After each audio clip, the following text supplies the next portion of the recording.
सौराष्ट्रे सोमनाथं च श्रीशैलमल्लिकार्जुनम् उज्जैन्यां महाकालमोङ्कारममलेश्वरं परल्यां वैद्यनाथं च डाकिन्यां भीमशङ्करं सेतुबन्धे तु रामेशं नागेशं दारुकावने वाराणस्यां तु विश्वेशं त्र्यम्बकं गौतमीतटे हिमालये तु केदारं घुष्मेशं च शिवालये एतानि ज्योतिर्लिङ्गानि सायं प्रातः पठेन्नरः सप्तजन्मकृतं पापं स्मरणेन विनश्यति।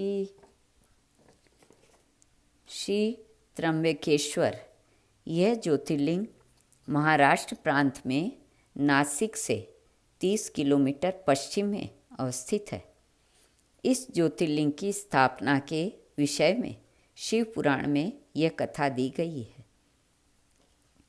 एक बार महर्षि गौतम के तपोवन में रहने वाले ब्राह्मणों की पत्नियां किसी बात पर उनकी पत्नी अहल्या से नाराज हो गई। उन्होंने अपने पतियों को ऋषि गौतम का अपकार करने के लिए प्रेरित किया। उन ब्राह्मणों ने इसके निमित्त भगवान श्री गणेश जी की आराधना की।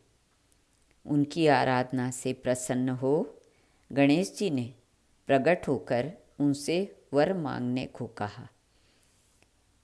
उन ब्राह्मणों ने कहा,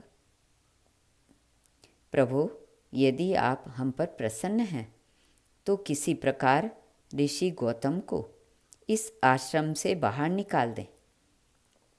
उनकी यह बात सुनकर गणेश जी ने उन्हें ऐसा वर न मांगने के लिए समझाया, किंतु वे अपने आग्रह पर अटल रहे।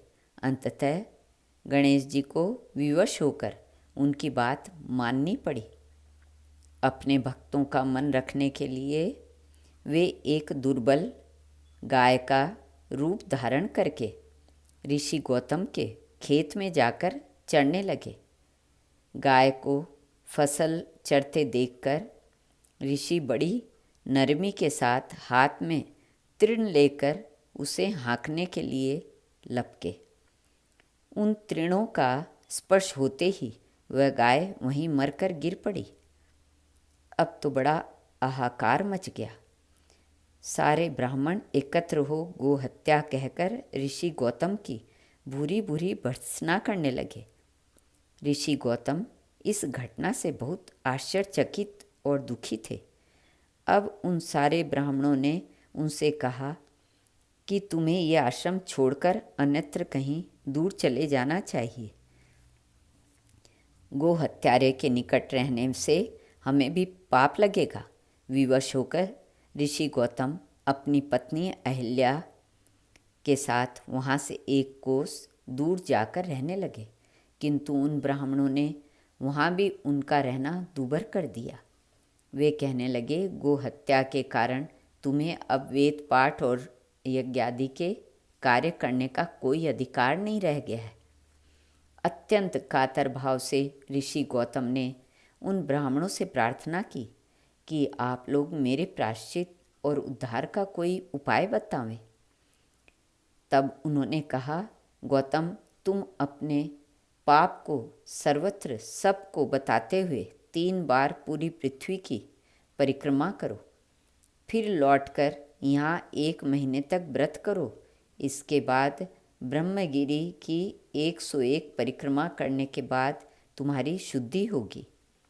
अथवा यहाँ गंगा जी को लाकर उनके जल से स्नान करके 1 करोड़ पार्थिव शिवलिंगों से शिवजी की आराधना करो। इसके बाद पुनः गंगा जी में स्नान करके इस ब्रह्मगिरी की 11 बार परिक्रमा करो। फिर 100 घड़ों के से पवित्र जल से पार्थिव शिवलिंग को स्नान कराने से तुम्हारा उद्धार होगा। ब्राह्मणों के कथनानुसार महर्षि गौतम वे सारे कृत्य पूरे करके पत्नी के साथ पूर्णतः तल्लीन होकर भगवान शिव की आराधना करने लगे। इससे प्रसन्न हो भगवान शिव ने प्रकट होकर उससे वर मांगने को कहा। महर्षि गौतम ने उनसे कहा, भगवान, मैं यही चाहता हूँ कि आप मुझे गोहत्या के पाप से मुक्त कर दें। भगवान शिव ने कहा, गौतम, तुम सदैव सर्वथा निष्पाप हो। गोहत्या तुम्हें छलपूर्वक लगाई गई थी। छलपूर्वक ऐसा करवाने वाले तुम्हारे आश्रम के ब्राह्मणों को मैं दंड देना चाहता हूँ। गौतम ने कहा, प्रभु, उन्हीं के निमित्त से तो मुझे आपका दर्शन प्राप्त हुआ है। अब उन्हें मेरा परम हित समझकर उन पर आप क्रोध न करें। बहुत से ऋषियों, मुनियों और देवगणों ने वहाँ एकत्र हो गौतम की बात का अनुमोदन करते हुए भगवान शिव से सदा यहाँ निवास करने की प्रार्थना की। वे उनकी बात मानकर वहाँ त्र्यंबक ज्योतिर्लिंग के नाम से स्थित हो गए। गौतम जी द्वारा लाई गई गंगा जी भी वहीं पास में गोदावरी नाम से प्रभावित होने लगी। यह ज्योतिर्लिंग समस्त पुण्यों को प्रदान करने वाला है। श्री कृष्ण अर्पणमस्तु।